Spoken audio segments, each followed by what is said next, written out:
Do you believe that empaths have spiritual intelligence? In this video, I'll show you the first of the 7 stages of spiritual intelligence as outlined by Abke, and you can decide if empaths can become genuinely spiritual.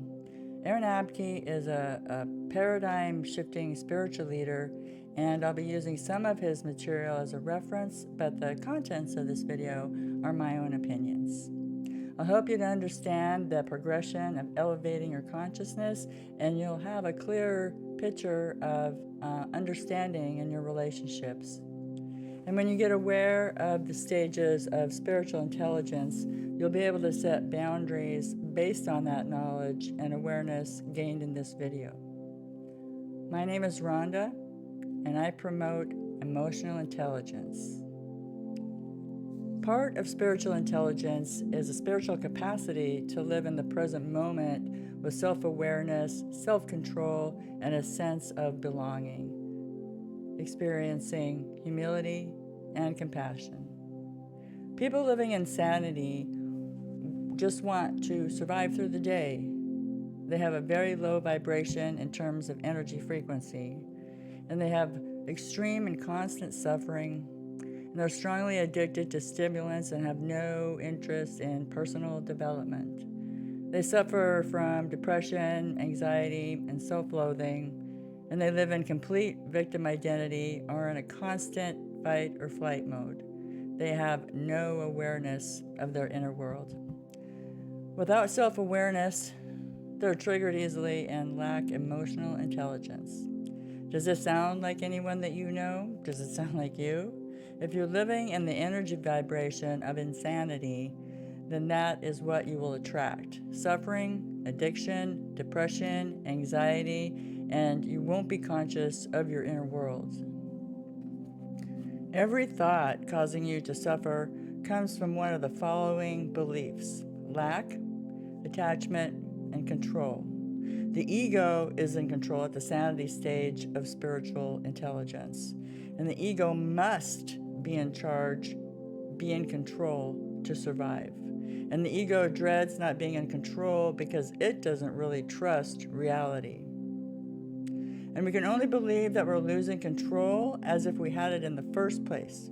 For example, when we have a panic attack, unless there's a clear and present danger, there's nothing to panic about in reality, but the ego wants you to think that the danger is real. And I've had panic attacks laying in bed, thinking that I'm going to stop breathing.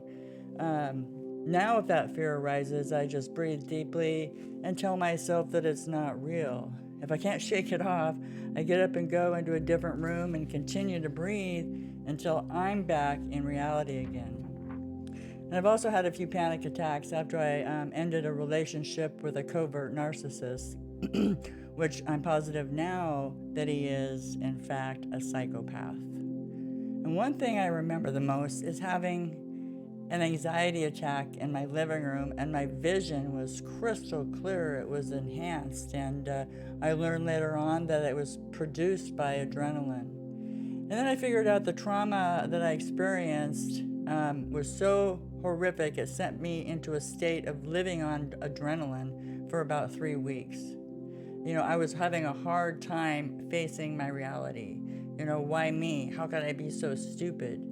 And combined with the twisted stunts that he pulled of hacking my credit cards and hiring white vans to stalk me and other insane actions, I understand how the ego and adrenaline had its place for survival. It's not to say that if we haven't experienced trauma that causes us to react, but we don't have to live there. In a stressful situation, your heart might start racing and you start looking for a way out, which is known as the fight or flight experience. And adrenaline causes these symptoms. Your body releases adrenaline to protect you, and it helps you increase your mental concentration, but it doesn't take away pain. I think that's a myth. It just distracts you from the sensation of it. And you might feel invincible. And this whole process is meant to help you overcome the situation that's causing you stress. And I used to think that I was spiritually advancing quite nicely until I realized how many of the characteristics of insanity and sanity were still in my world, and how many people I know that are bouncing in between the two stages.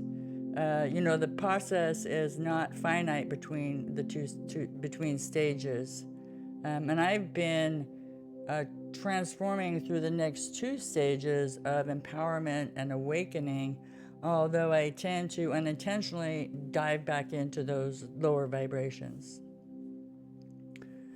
The people living in insanity must take certain steps to progress to the next stage. They start acquiring pleasure and thrills and advance by learning to see things differently. They develop an interest in personal growth and start practicing awareness of their thoughts and feelings. And most importantly, they have a desire to escape the suffering and the insanity. And for an empath to progress through the stages, I must start letting go of the ego, or taking back the control from the ego. And if you research on the internet or social media about empaths, then you know much of the information is driving down the vibration of an empath, like these statements. Closeness and intimacy can overwhelm you. You don't do well in crowded places. You have a hard time not caring. You have a high sensitivity to sounds, smells, or sensations. You don't like conflict. You often feel like you don't fit in. You tend to isolate. You have a hard time setting boundaries. Sometimes you find it tough to cope. And don't forget about the Empath Survival Guide or the quizzes to tell you just exactly how depressed you really are. And although some of those areas of identification might resonate with you, I find it really disheartening that most of the descriptions for the empath characteristics fall into the insane stage. But the next stage is sanity, and people living with insanity just want to improve themselves. They have a low vibration in terms of energy frequency, and they still have severe and regular suffering and moderate addiction to stimulants. And they still have a strong body identification that can be equated to being self-conscious, which is the opposite of conscious. And they still experience stress and frustration. And people living in sanity must take certain steps to progress to the next stage, while maintaining the awareness of the transformation out of insanity. And they're still hanging on to personal gain and status, still have little awareness of their inner world. They have some interest in personal growth, and they're starting to develop that, as well as gaining personal willpower, which aids in understanding empathy and emotions. And also, for an empath to progress through the next stages, they must have already started letting go of their ego or the need to control.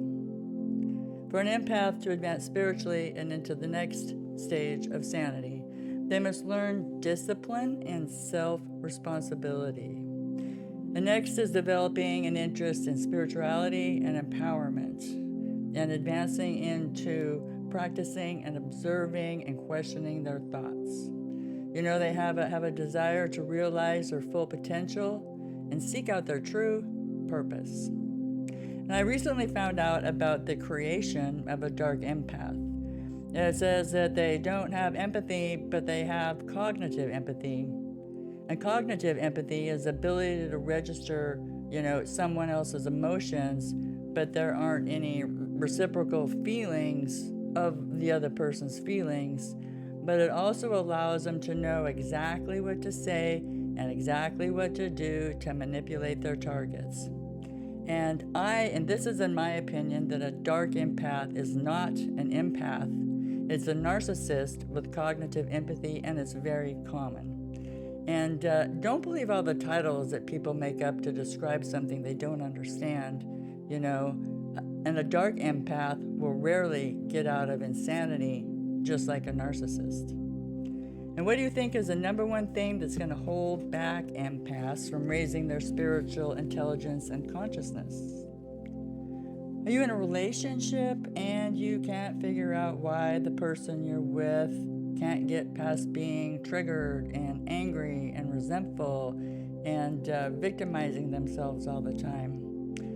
The people with a victim mentality never truly engage in self-reflection. The different stages of spiritual intelligence are directly related to raising consciousness. If you're an empath and are still attracting low vibration people, then you might be operating at the level of insanity or sanity. And the next stage of spiritual intelligence is empowerment, and that's for a different day. And if you found this video interesting, please let me know in the comments below. And just in case you hadn't heard it enough, like and subscribe.